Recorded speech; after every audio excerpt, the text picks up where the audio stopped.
Saudara-saudara, kita akan bersama-sama merenungkan firman Tuhan. Marilah kita berdoa. Bapa yang penuh kasih, kami membuka hati di hadapan-Mu, terangilah dengan Roh-Mu yang kudus, baik hamba-Mu yang hendak menyampaikan firman-Mu, maupun kami semua yang merenungkannya dari rumah masing-masing. Biarlah hati kami diterangi oleh firman Tuhan ini, untuk menjadi anak-anak Tuhan yang tangguh menghadapi berbagai macam pergumulan. Dan tolonglah kami semua untuk menjadi pelaku-pelaku firman Tuhan dalam kehidupan sehari-hari. Dalam nama Tuhan kami, Yesus Kristus, kami berdoa. Amin. Keluarga Allah yang terkasih, mari kita bersama-sama melihat firman Tuhan yang pada pagi hari ini diambil dari kitab Injil Yohanes pasal 18 ayat 38b sampai pasal 19 ayat 16a. Yohanes 18 ayat 38b sampai dengan 19 ayat 16a.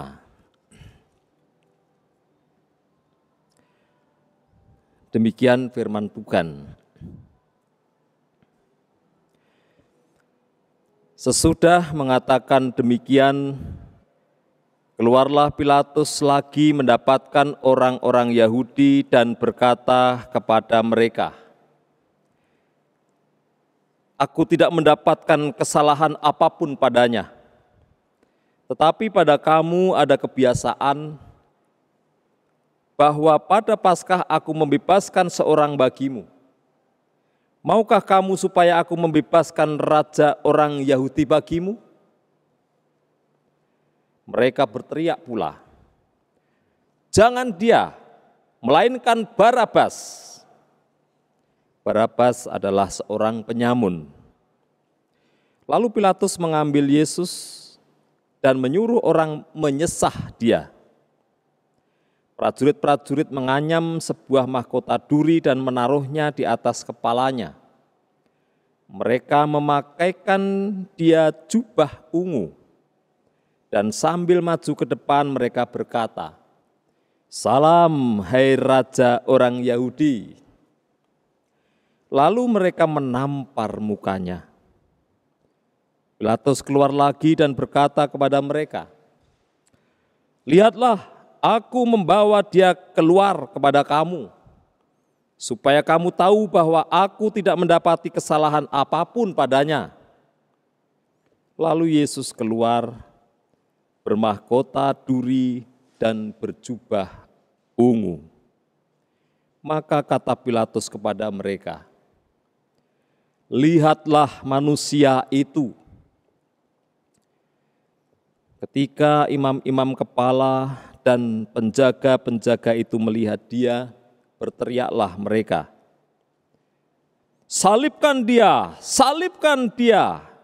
Kata Pilatus kepada mereka, "Ambil dia dan salibkan dia, sebab aku tidak mendapati kesalahan apapun padanya."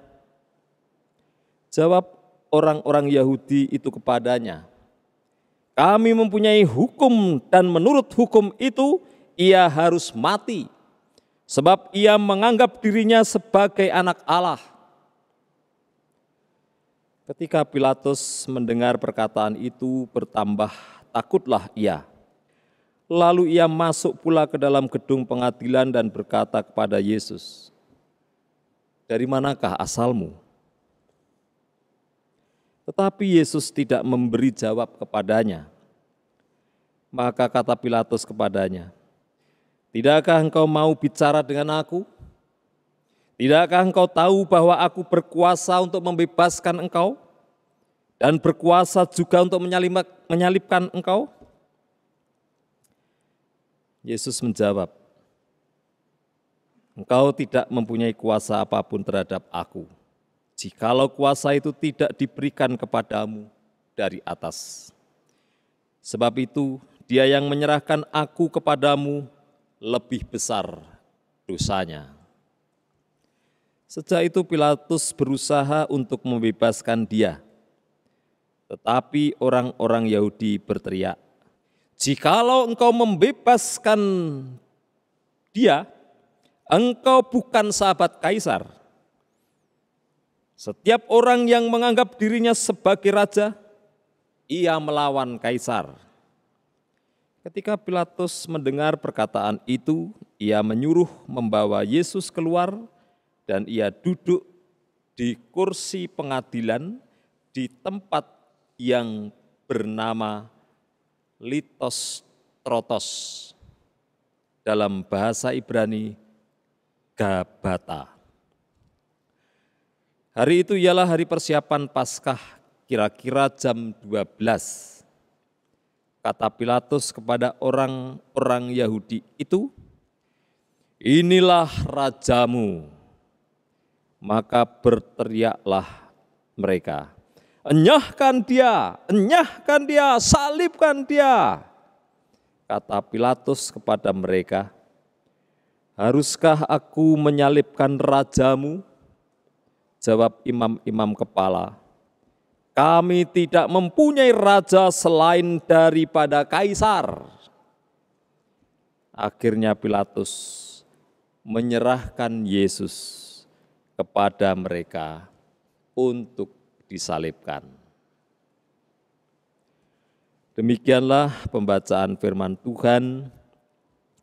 Yang berbahagia adalah setiap kita yang mendengarkan firman Tuhan dan yang memeliharanya dengan setia. Hosiana.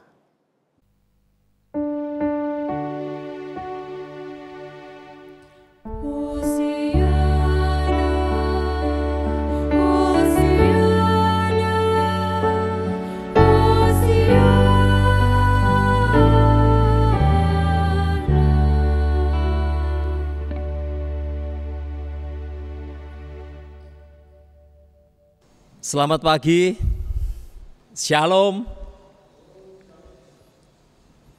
Minggu ketiga dan ibadah kelima kita tidak berjumpa di tempat ibadah kita. Saudara-saudara yang terkasih dalam Tuhan Yesus Kristus, sebagai orang Kristen kita seringkali mengagumi Tuhan Yesus luar biasa, dan itu baik.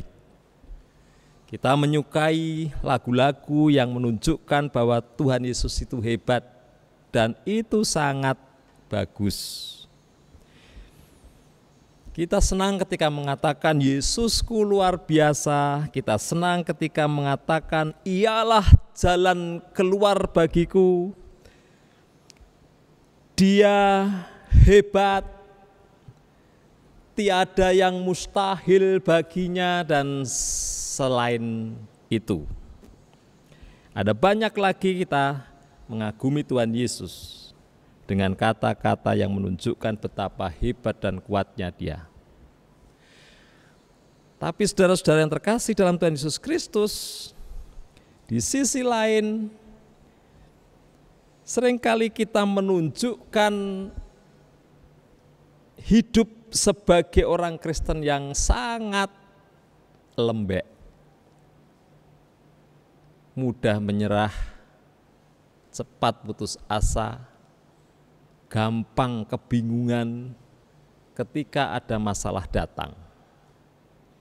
Jadi ada paradoks antara kekaguman pada Tuhan Yesus yang luar biasa, melebihi apapun juga, tetapi di sisi lain ada cara hidup yang begitu lemah, yang seringkali masih mewarnai kehidupan kita. Saudara-saudara yang terkasih, hari ini adalah Jumat Agung. Kita akan melihat bagaimana tangguhnya Tuhan Yesus menghadapi persoalan terberat dalam kehidupannya, yaitu hari-hari menjelang Tuhan Yesus disalibkan.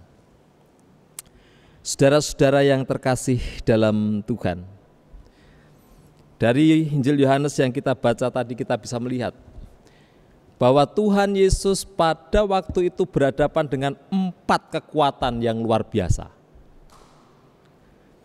Yang pertama adalah kekuatan agama. Dalam hal ini adalah agama Yahudi yang diwakili oleh Mahkamah Agama atau Sanhedrin yang terdiri dari Imam Agung, Imam Besar, Hanas dan Kayafas, dan juga ahli-ahli Taurat. Yang kedua adalah kekuatan politik. Dia berhadapan dengan Pontius Pilatus, gubernur Romawi, yang berhak menghakimi dengan hukum negara. Dan yang ketiga adalah kekuatan tentara, diwakili oleh prajurit-prajurit Romawi yang tugasnya adalah mengeksekusi hukuman yang harus diterima oleh Tuhan Yesus Kristus. Dan yang terakhir adalah kekuatan massa. Massa yang selalu berteriak, salibkan dia, enyahkan dia, dan seterusnya.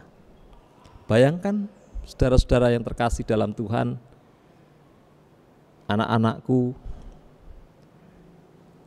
Tuhan Yesus seorang diri berhadapan dengan kekuatan agama yang begitu besar, kekuatan politik yang luar biasa, kekuatan massa yang menginginkan dia disalibkan, dan kekuatan tentara yang siap melakukan eksekusi.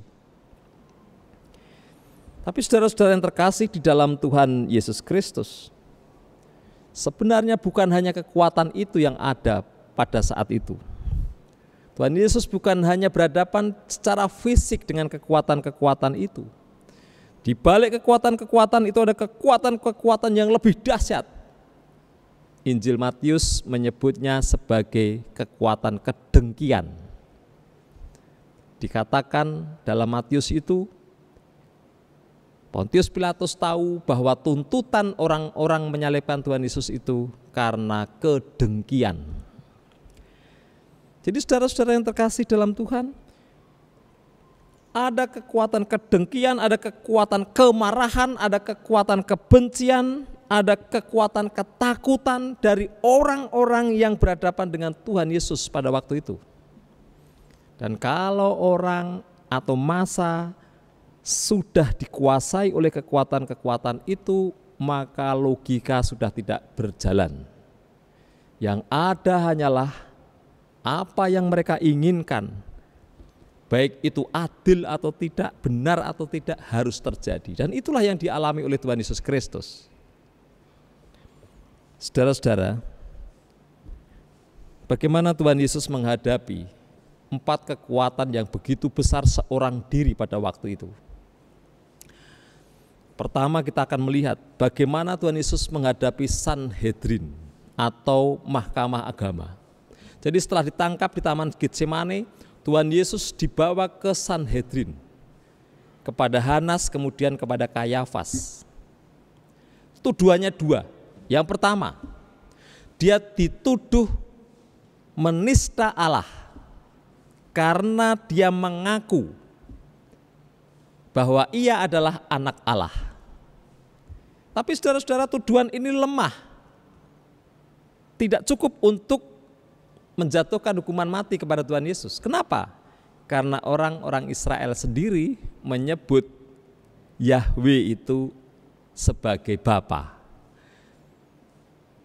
Jadi tidak ada kesalahan yang ditemukan dalam Tuhan Yesus Kristus ketika dia mengaku sebagai anak Allah. Karena orang Israel, orang Yahudi semua mengaku bahwa Yahweh itu Bapa mereka. Raja-raja Israel juga disebut sebagai anak-anak Allah, dan itu tidak ada masalah.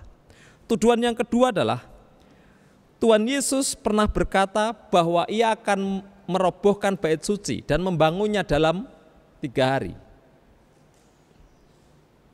Robohkanlah bait suci. dan aku akan membangunnya dalam 3 hari. Tetapi tuduhan itu pun lemah. Kenapa? Karena sampai hari itu bait suci tetap berdiri, tidak pernah dirobohkan. Dan kalau mereka mau membuktikan bahwa bait suci roboh, maka mereka harus merobohkannya. Dan kalau itu dilakukan, maka apa yang terjadi? Mereka sendiri melakukan kesalahan. Saudara-saudara yang terkasih, jadi menghadapi Sanhedrin atau mahkamah agama Yahudi pada waktu itu, cara yang dipakai Tuhan adalah menjadikan dirinya benar. Sehingga ketika orang menuduh sesuatu yang tidak benar, orang tidak bisa membuktikan. Jadi Tuhan menjaga hidupnya yang kudus, hidupnya yang benar, supaya orang tidak bisa menemukan kesalahannya. Karena memang tidak ada kesalahan yang dibuatnya. Lalu yang kedua, bagaimana Tuhan Yesus menghadapi Pontius Pilatus? Jadi setelah gagal Sanhedrin menghakimi Tuhan Yesus untuk dihukum mati, maka mereka berpikir membawanya kepada Pontius Pilatus. Karena Tuhan Yesus dianggap oleh para pengikutnya sebagai raja, maka dibawalah dia kepada Pontius Pilatus dengan tuduhan bahwa Tuhan Yesus mengaku sebagai raja. Begitu juga pengikut-pengikutnya menganggap dia sebagai raja. Jadi peristiwa Tuhan Yesus masuk ke Yerusalem pada Minggu Palma yang lalu itu dipakai untuk menuduh Tuhan Yesus bahwa dia mengaku dirinya sebagai raja. Dan menurut hukum Romawi, kalau ada orang siapapun di wilayah jajahan Romawi yang mengaku raja, maka dia harus dihukum mati. Karena bagi mereka apa? Raja hanya satu, yaitu Kaisar. Kaisar bukan hanya raja, tetapi Tuhan bagi mereka. Pontius Pilatus mencoba untuk membuktikan apakah benar ia raja atau Tuhan Yesus itu raja. Ditanyalah Tuhan Yesus, apakah engkau raja Yahudi? Jawab Tuhan Yesus, engkau mengatakan itu dari hatimu atau ada orang yang mengatakan tentang aku kepadamu? Kata Pilatus, emang aku orang Yahudi? Kan yang nyerahin kamu ke saya, bangsamu sendiri, dan imam-imam kepala, dan imam agung. Lalu Tuhan Yesus mengatakan, kerajaanku tidak berasal dari dunia ini. Karena jika kerajaanku berasal dari dunia ini, maka hamba-hambaku akan bangkit untuk melawan, supaya aku tidak diserahkan kepada orang-orang Yahudi. Artinya saudara-saudara yang terkasih dalam Tuhan Yesus Kristus, dengan jawaban itu Pontius Pilatus menjadi sadar, iya ya, kalau engkau dituduh sebagai raja, saingan Kaisar, tidak ada buktinya. Karena Tuhan Yesus tidak ada pengikut yang memberontak, yang membela dia. Tidak ada yang memperjuangkan dia bebas. Dia sendiri menghadapi semuanya itu. Ya sudahlah, kalau engkau mengaku raja tetapi kerajaanmu tidak dari sini, ya bagaimana ini mau dihakimi? Menurut hukum Romawi, orang tidak bisa dihukum mati tanpa bukti yang jelas akan kesalahan yang dia buat. Sehingga menurut Pontius Pilatus, Tuhan Yesus tidak melakukan kesalahan apapun. Kemudian Pontius Pilatus keluar mengatakan kepada orang-orang Yahudi untuk meredakan kemarahan mereka. Pontius Pilatus berpikir, karena itu hari Paskah, maka dia menawarkan sesuatu yang lain. Dia mengatakan, aku tidak mendapati kesalahan apapun padanya. Tetapi padamu kan ada kebiasaan bahwa pada Paskah aku membebaskan seorang bagimu, maksudnya seorang tawanan bagimu. Maukah kamu bahwa pada Paskah ini aku membebaskan raja orang Yahudi bagimu? Saudara-saudara, orang-orang Yahudi berteriak, jangan dia, melainkan Barabas. Lalu dijelaskan di sini, Barabas adalah seorang penyamun. Di Injil yang lain, Barabas itu pemberontak dan pembunuh. Saudara-saudara tahu apa arti Barabas? Barabas itu artinya anak bapa. Jadi mereka memilih Barabas untuk dibebaskan. Sesuatu yang kontradiksi dengan tuduhan kepada Tuhan Yesus. Ini untuk merendahkan Tuhan Yesus. Tuhan Yesus diajukan atau dituduh menurut agama Yahudi salah karena dia mengaku sebagai anak Allah, anak Bapa. Sekarang dia minta atau mereka minta supaya Barabas dibebaskan. Bukan Yesus atau bukan Tuhan Yesus. Barabas, anak Bapa, dibebaskan. Barabas, anak Bapa yang adalah penyamun, perampok, pemberontak, diminta dibebaskan. Tuhan Yesus yang mengaku anak Allah dan dalam hidupnya tidak ada kesalahan yang ditemukan, mereka minta disalibkan. Saudara-saudara yang terkasih dalam Tuhan Yesus Kristus, Pilatus makin bingung, dia masuk lagi, lalu berpikir, wah kalau gitu apakah sebaiknya Tuhan Yesus ini dihukum sesah saja, lalu ditunjukkan lagi kepada mereka supaya mereka puas bahwa Tuhan Yesus sudah dihukum. Lalu itulah yang dilakukan, dia suruh orang untuk menyesah Tuhan Yesus. Lalu prajurit-prajurit menganyam mahkota duri, memakaikan kepadanya jubah ungu dan menyesah dia sambil diolok-olokkan. Salam hai raja orang Yahudi. Ini sindiran dari para prajurit. Nah, saudara terkasih dalam Tuhan Yesus Kristus, lalu dibawa lagi Tuhan Yesus keluar. Pontius Pilatus mengatakan lagi, aku tidak menemukan kesalahan apapun pada orang ini. Lihat, dia sudah kusesah. Dia yang mengaku raja orang Yahudi, penampilannya seperti ini. Mahkotanya duri, jubahnya ungu, dan itu milik tentara yang pangkatnya rendah. Dia disesah dan tidak berdaya apa-apa. Masa raja seperti ini? Tidak ada kesalahan yang dia buat. Tuhan Yesus ditunjukkan kepada mereka. Lalu Pilatus mengatakan, lihatlah manusia itu. Dalam bahasa Yunani, ece homo. Apa maksud Pontius Pilatus mengatakan lihatlah manusia itu? Ece homo. Tuhan Yesus mau mengatakan kepada orang-orang Yahudi, dia ini manusia biasa. Lihat, dia bukan Allah atau anak Allah. Dia juga bukan raja. Lihat, dia tidak berdaya menghadapi kita. Dia menghadapi kita sebagai manusia biasa. Di apa-apakan pun dia tidak bisa melawan dan hanya menerima saja. Ece homo, dia manusia. Dia menghadapi penghakiman Pontius Pilatus, Sanhedrin, massa, dan tentara dengan cara atau dengan peran sebagai manusia. Dia tidak menggunakan kuasa kealahannya untuk membebaskan diri.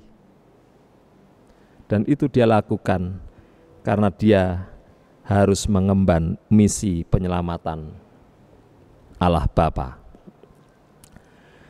Nah, saudara-saudara yang terkasih dalam Tuhan Yesus Kristus, lalu mereka berteriak lagi, salibkan dia, salibkan dia, salibkan dia. Akhirnya Pontius Pilatus mengatakan, ya sudah terserah kamu, ambillah dia, salibkan dia. Tapi aku tidak menemukan kesalahan apapun padanya. Jadi dia menyerahkan Tuhan Yesus Kristus untuk disalibkan, meskipun dia sadar bahwa dia tidak menemukan kesalahan apapun pada diri Tuhan Yesus Kristus. Nah, saudara-saudara yang terkasih dalam Tuhan Yesus Kristus, terbukti bahwa Pontius Pilatus tidak berkuasa apapun terhadap Tuhan Yesus. Saudara-saudara yang terkasih, waktu itu Tuhan Yesus masih diupayakan untuk dibebaskan oleh Pontius Pilatus. Pontius Pilatus bertanya kepadanya, "Dari mana asalmu?" Tetapi Tuhan Yesus diam saja. Lalu Pontius Pilatus mengatakan, "Tidakkah engkau mau bicara dengan aku?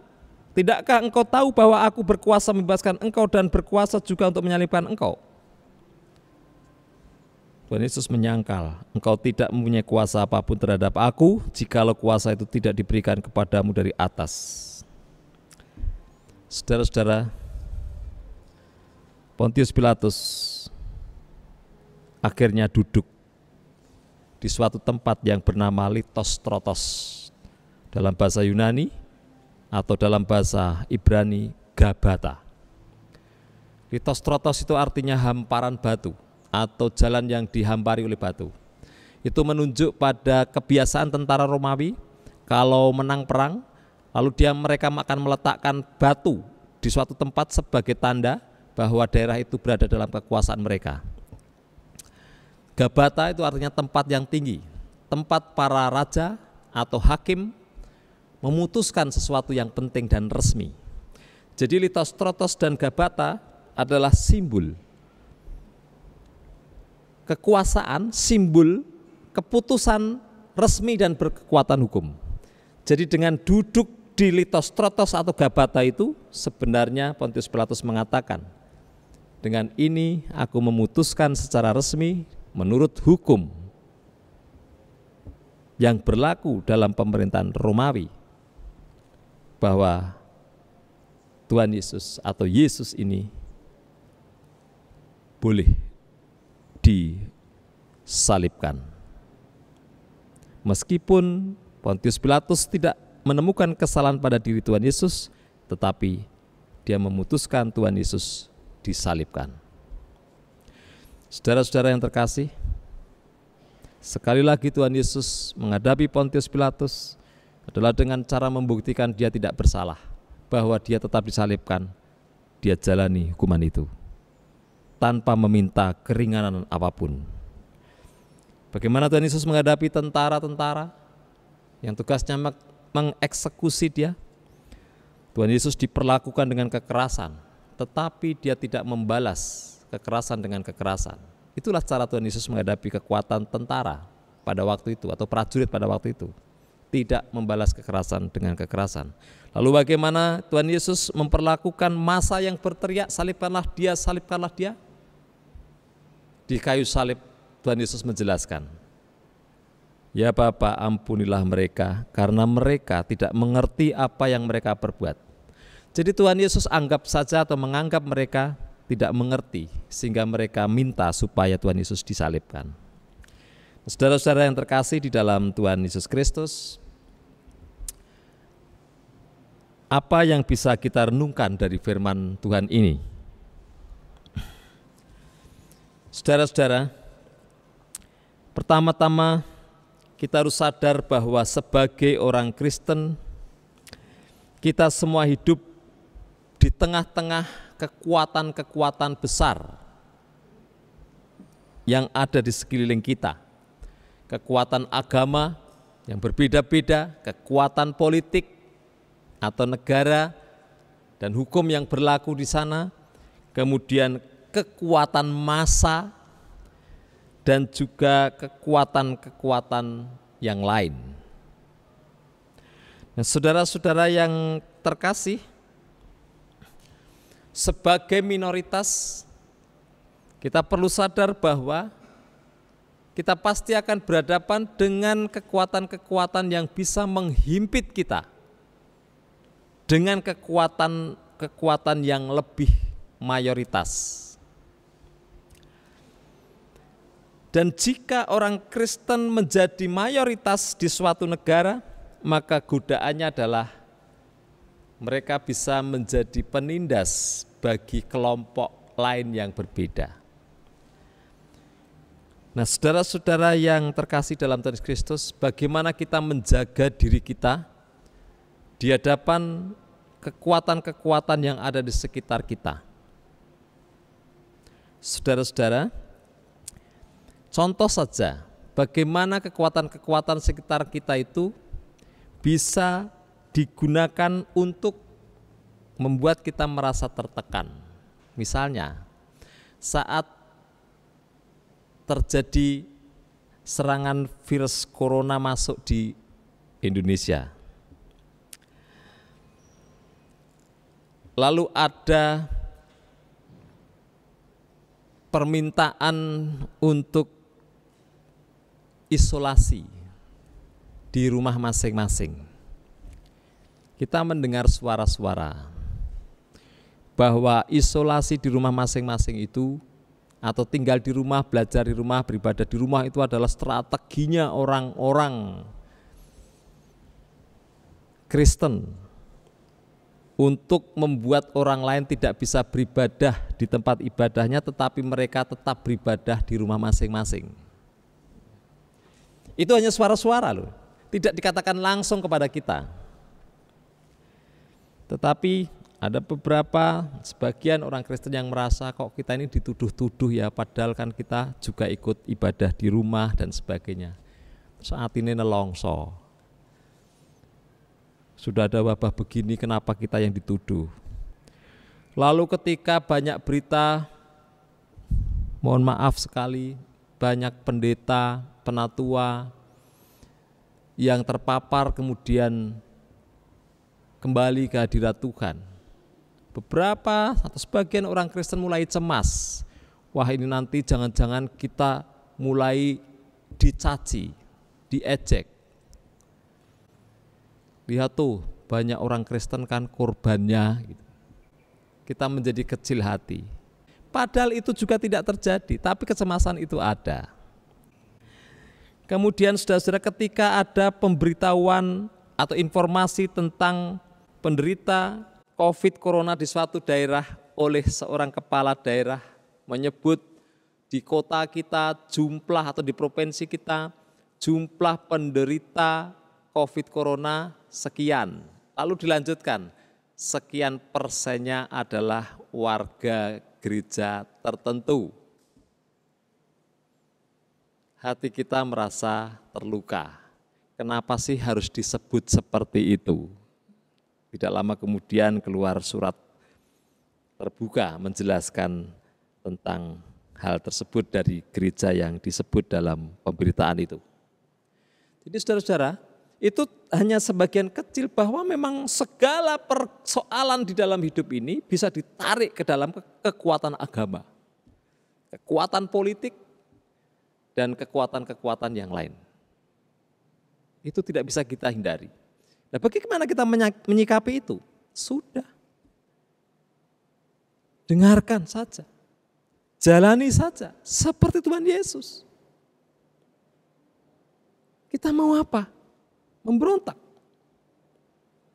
Tuhan Yesus menjalani semuanya dengan cara apa? Yang penting kita tetap terbukti benar. Maka jagalah hidup kita, supaya ketika orang menuduhkan sesuatu yang salah, mereka tidak bisa membuktikannya. Itu cukup. Bagaimana kalau tidak terbukti tapi tetap dihukum juga? Ya dijalani. Dan itu yang dijalani oleh Tuhan Yesus Kristus. Tuhan tidak terbukti bersalah tetapi dihukum juga. Dan itu dijalaninya. Lalu yang kedua adalah saudara-saudara yang terkasih. Bayangkan, Tuhan Yesus menghadapi kekuatan-kekuatan itu sendiri. Stresnya seperti apa? Depresinya seperti apa? Kalau Tuhan Yesus itu kita. Dihujat ribuan orang. Diteriakin ribuan orang dengan nada kebencian yang luar biasa. Tetapi Tuhan Yesus kuat. Kuat menanggungnya. Kuat menyelesaikannya. Saudara, Tapi kita seringkali apa? Mendengar suara jelek dari satu orang saja. Seringkali kita sudah patah arang. Itu tidak mendengar langsung, hanya mendengar kata orang, saya begini dan itu jelek. Kita kehilangan semangat, kita kehilangan kepercayaan diri, kita kehilangan kemauan untuk terus melayani. Tuhan Yesus dicaci ribuan orang, dia selesaikan pelayanannya. Mengapa kita tidak meniru Tuhan Yesus Kristus? Lalu saudara-saudara yang terkasih dalam Tuhan Kristus, bagaimana kita menghadapi pergumulan-pergumulan hidup yang lain? Jangan pernah membalas kekerasan dengan kekerasan. Dan itu yang dilakukan Tuhan Yesus menghadapi para tentara. Dia dihina, diolok-olok, disakiti, tetapi dia tidak membalasnya dengan kekerasan. Itu yang diajarkan Tuhan kepada kita. Jangan pernah membalas kekerasan apapun dengan kekerasan juga. Kata-kata keras dengan kekerasan, kekerasan fisik dengan kekerasan fisik, kekerasan media dengan kekerasan media. Hati-hati. Menjadi orang Kristen jangan mudah terpancing, dihina di media lalu marah di media.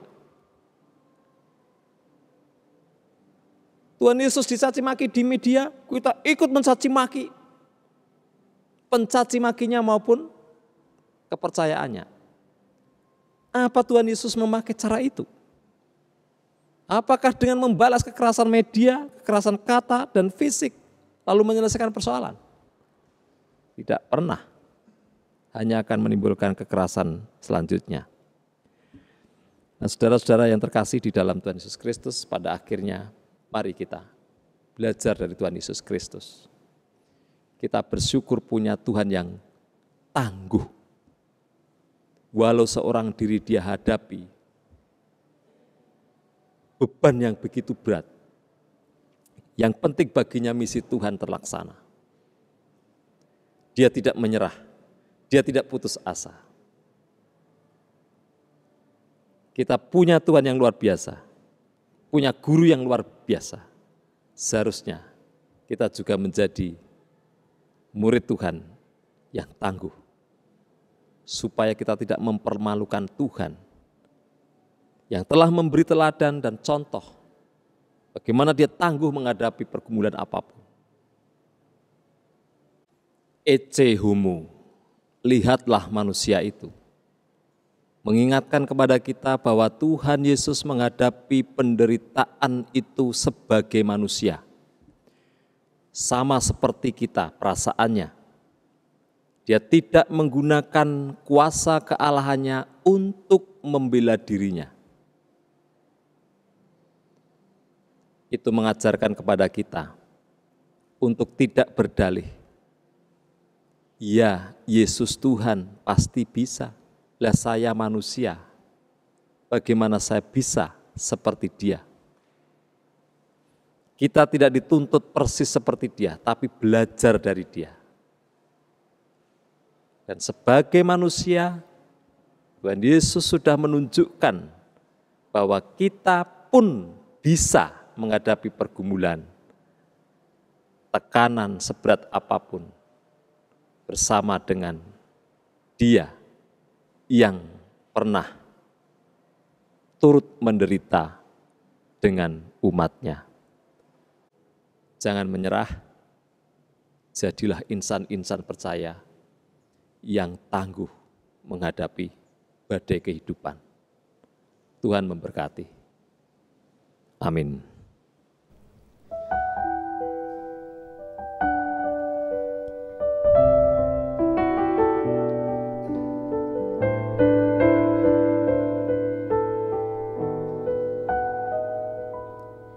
Jalan Via Dolorosa saat di Yerusalem, seorang tak berdosa disalibkan,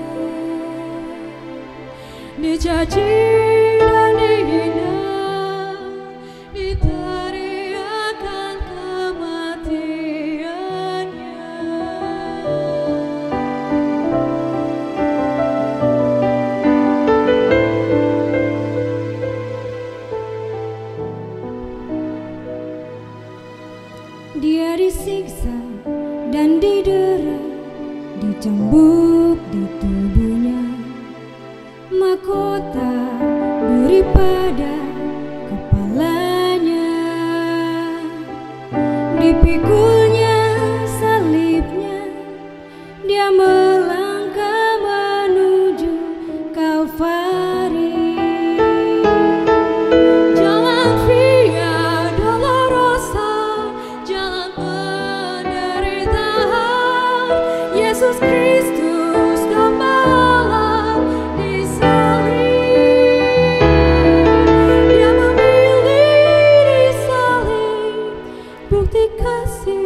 Karena kita Dia serahkan dirinya di Kalvari. Jalan Via Dolorosa, jalan penderitaan, Yesus Kristus domba Allah disalib. Dia memilih disalib, bukti kasih pada kita. Karena kita Dia serahkan dirinya di Kalvari.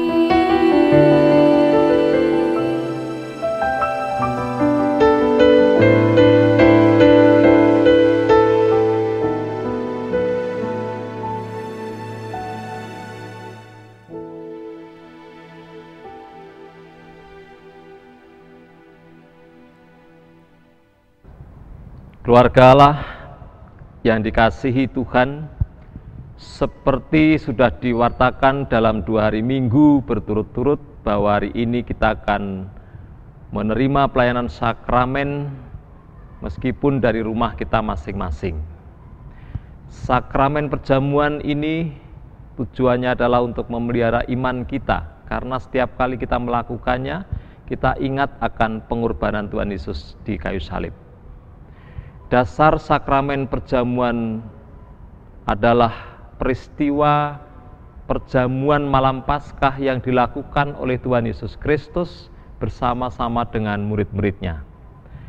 Pada malam itu Tuhan Yesus mengambil roti, memecah-mecahkannya, lalu memberikannya kepada para murid dan berkata, "Inilah tubuhku yang diserahkan bagi kamu.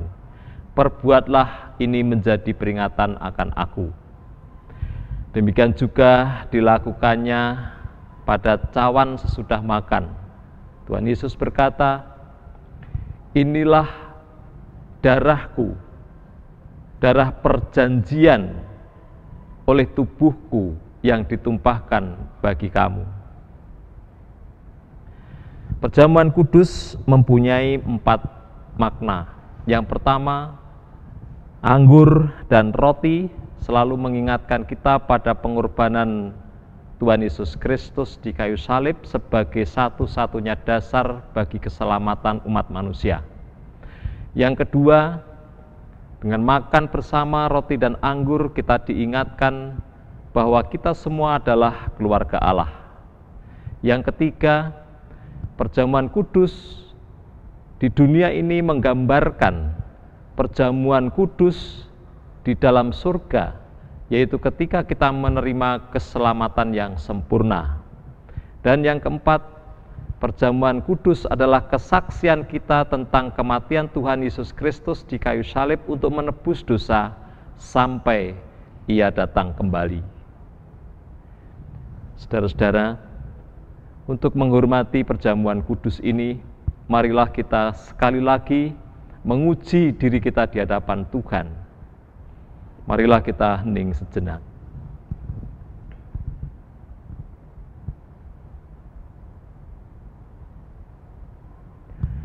Hendaklah masing-masing bertanya pada dirinya demikian, apakah aku menyadari dan menyesal dengan malu akan dosa-dosaku di hadapan Tuhan? Apakah aku bersedia bertobat dari dosa-dosa yang ku sesali dengan malu di hadapannya?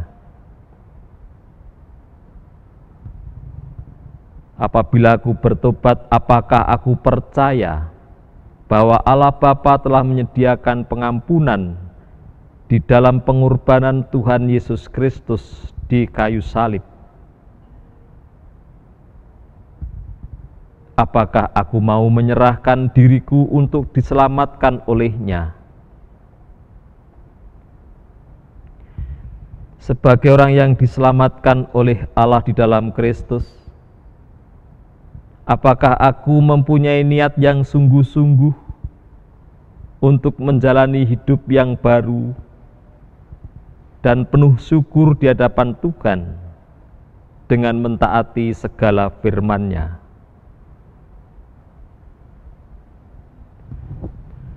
Sebagai hamba Tuhan, saya memberitakan bahwa perjamuan kudus bukanlah bagi orang yang tidak berdosa, apalagi bagi orang yang merasa tidak berdosa. Perjamuan kudus diperuntukkan bagi setiap orang yang menyadari dan menyesali dengan malu dosa-dosanya, bersedia bertobat, percaya pada pengampunan Allah, menyerahkan diri untuk diselamatkan, dan mempunyai niat yang sungguh-sungguh hidup baru dan penuh syukur dengan taat kepada firman Allah. Saudara-saudara yang terkasih di dalam Tuhan, marilah kita berdoa.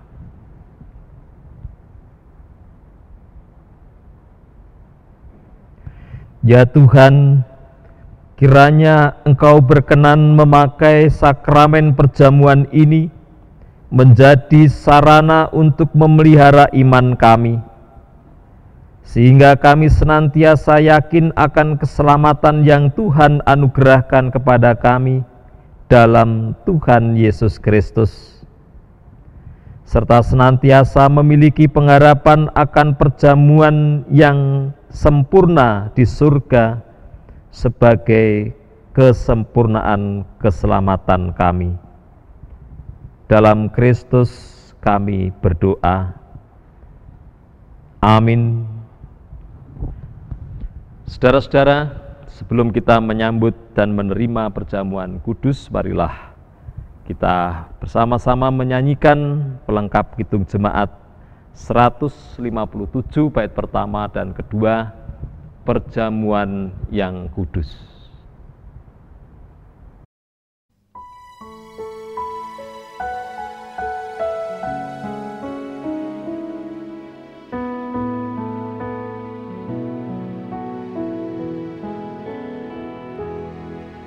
Perjamuan yang kudus, bekal untuk iman, dengan hati yang tulus, sembah pada Tuhan. Tubuh Yesus, tubuh Yesus,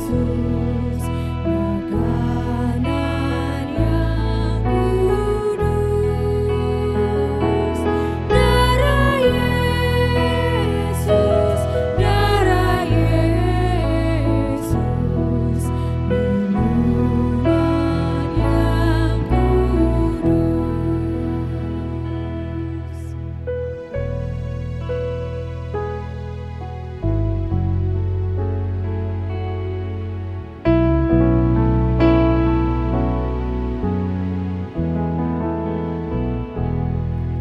Sekarang aku datang membawa dosaku, dengan sesal dan malu, berbalik padamu. Tubuh Yesus, tubuh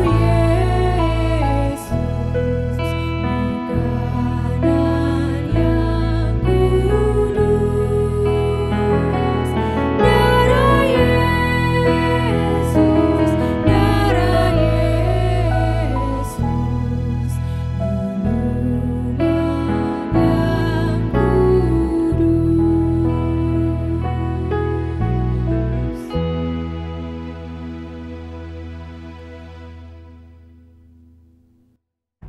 Keluarga Allah yang terkasih, ini adalah roti dan anggur. Selalu mengingatkan kita pada pengorbanan tubuh dan darah Tuhan Yesus Kristus di kayu salib. Marilah kita arahkan hati kita kepada Tuhan Yesus Kristus yang sekarang ada di surga, dan mempercayai bahwa Ia senantiasa memelihara iman kita. Seperti halnya roti dan anggur menyegarkan tubuh kita, demikianlah pengorbanan Tuhan Yesus Kristus senantiasa menyegarkan iman kita.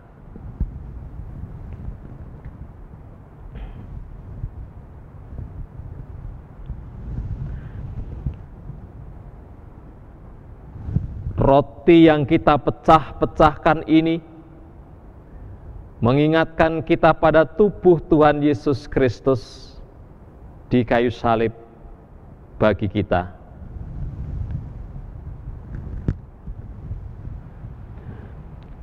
Terimalah dan makanlah sambil mengingat dan percaya bahwa tubuh Tuhan kita Yesus Kristus telah dikorbankan menjadi penebusan yang sempurna bagi segala dosa kita. Makanlah.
Keluarga Allah yang terkasih, sekarang lihatlah anggur yang kita tumpahkan ini mengingatkan kita pada darah Tuhan Yesus Kristus yang ditumpahkan di kayu salib bagi kita.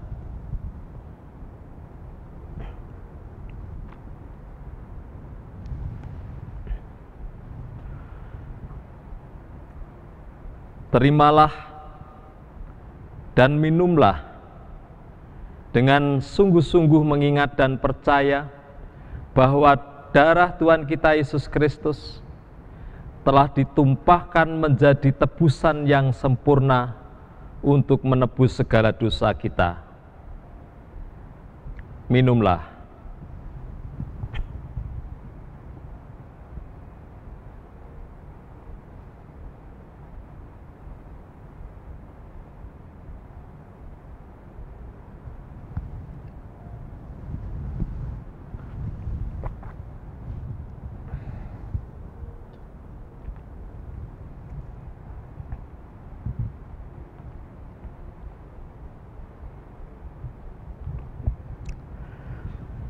Saudara-saudara yang terkasih dalam Tuhan, sekarang marilah kita mengucap syukur kepada Tuhan dengan masing-masing mengucapkan dalam hatinya demikian. Pujilah Tuhan, hai jiwaku, pujilah namanya yang kudus, hai segenap batinku.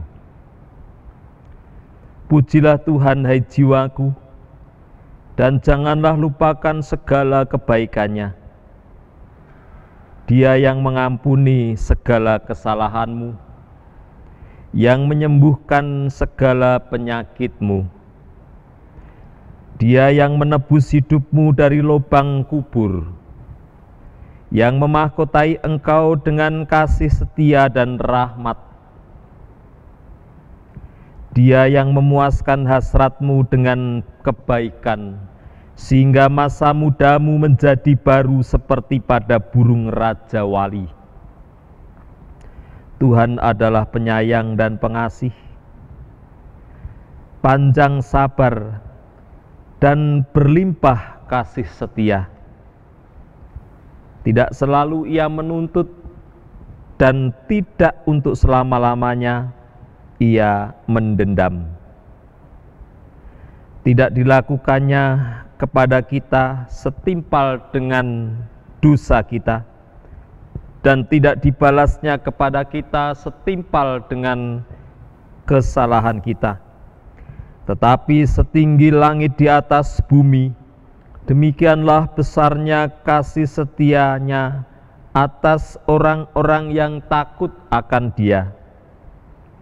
Sejauh timur dari barat, demikian dijauhkannya daripada kita pelanggaran kita. Seperti Bapa sayang kepada anak-anaknya, demikian Tuhan sayang kepada orang-orang yang takut akan Dia. Oleh karena itu, aku senantiasa akan memberitakan kemuliaan Tuhan sekarang ini sampai selama-lamanya. Mari kita berdoa.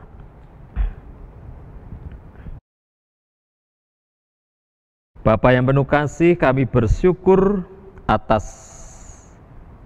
perjamuan kudus yang kami terima pada Jumat Agung ini.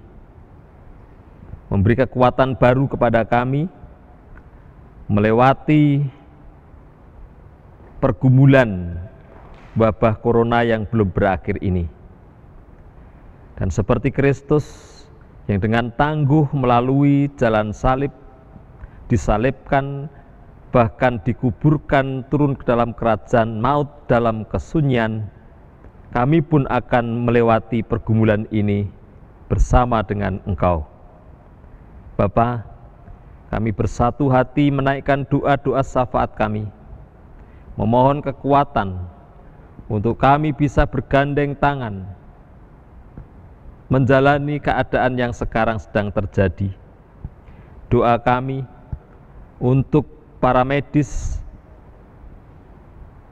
yang berjuang untuk merawat para pasien COVID-19, Tuhan lindungi dan jaga mereka, agar mereka tidak terpapar, dan saatnya nanti semua usai kembali pulang berjumpa dengan keluarga. Doa kami untuk pasien yang tengah dalam perawatan, Tuhan senantiasa menemani, memberi semangat, penghiburan dan kekuatan bagi mereka dari segala rasa ketakutan yang melanda, supaya mereka juga bisa melalui hari-hari mereka dengan berpengharapan kepada Tuhan. Doa kami bagi keluarga yang berduka oleh karena orang yang mereka kasihi telah tiada akibat terpapar virus ini. Tuhan berikan kepada mereka kekuatan, oleh karena tentu mereka tidak menyangka, apalagi bersiap diri menghadapi peristiwa duka ini. Oleh karena Tuhan, hiburkanlah mereka, berikan mereka kekuatan untuk menjalani hidup sepeninggal orang-orang yang mereka sayang. Anak-anak yang tiba-tiba menjadi yatim piatu, Tuhan berikan kekuatan untuk melanjutkan kehidupan mereka. Orang tua yang tiba-tiba kehilangan anak mereka, Tuhan berikan semangat yang baru. Bapa yang makasih, doa kami dengan peristiwa ini kami bisa belajar banyak hal yang baik, agar nantinya kami bisa hidup bersama, berdampingan, oleh karena musuh utama kami sesungguhnya adalah bencana, wabah, penderitaan, kemiskinan, ketidakadilan, dan hal-hal buruk yang terjadi dalam kehidupan kami. Bukanlah perbedaan yang menjadi musuh kami, karena perbedaan memperkaya kami dalam kami mengatasi berbagai macam persoalan di dalam hidup ini. Bapa yang makasih, kami berdoa saudara-saudara kami yang sakit di rumah maupun di rumah sakit, Tuhan juga sertai mereka apapun sakit mereka. Tuhan hiburkan mereka, Tuhan berikan mereka hati yang tangguh menghadapi pergumulan sakit penyakit mereka. Jangan biarkan mereka menyerah dan putus asa. Biarlah Tuhan sendiri akan memberikan kesembuhan dan pemulihan kepada mereka masing-masing, juga kesabaran kepada keluarga yang merawat. Kami berdoa untuk pemulihan ekonomi yang harus diperjuangkan dengan keras oleh bangsa-bangsa di dunia ini usai wabah corona. Tuhan berkati supaya setelah peristiwa ini bangsa-bangsa belajar bekerja sama, tidak saling menghancurkan, seolah bangsa sendiri lah yang harus dipikirkan. Mengalahkan bangsa lain menjadi kebanggaan. Biarlah kami semua belajar menjadi bangsa-bangsa yang membangun segala sesuatunya bersama-sama, bekerja sama, oleh karena kami saling membutuhkan satu dengan yang lain. Bapa yang Maha Kasih, berkatilah kami selama kami tinggal di rumah dalam rangka mencegah penyebaran virus ini. Biarlah kami belajar untuk mensyukuri dan menikmati kehadiran anggota keluarga kami, kebersamaan dan ibadah doa yang kami panjatkan dari rumah kami masing-masing. Biarlah menjadi kebiasaan baru, bukan hanya selama ada virus ini, tetapi juga untuk selanjutnya. Biarlah kerinduan kami pada rumah-Mu akan makin membara dan membuat kami selalu rindu untuk datang ke rumah Tuhan ini di setiap saat Tuhan memanggil kami untuk datang. Ya Tuhan yang Maha Kasih, kami mempunyai banyak pergumulan masing-masing dalam keluarga kami. Kami mohon kepadamu, kiranya dengan kemurahan-Mu Engkau mendengarkan setiap doa yang dinaikkan oleh pribadi maupun keluarga dalam kehidupan sehari-hari. Hidup kami di tangan-Mu ya Tuhan, kepadamu-lah kami berserah. Inilah doa-doa syafaat kami ya Tuhan. Kami semua menyatukan hati, membawa doa ini kepadamu di dalam nama Tuhan kami Yesus Kristus. Kini kami bersama menaikkan doa Bapa kami yang diajarkan Tuhan Yesus Kristus dengan menyanyikannya bersama.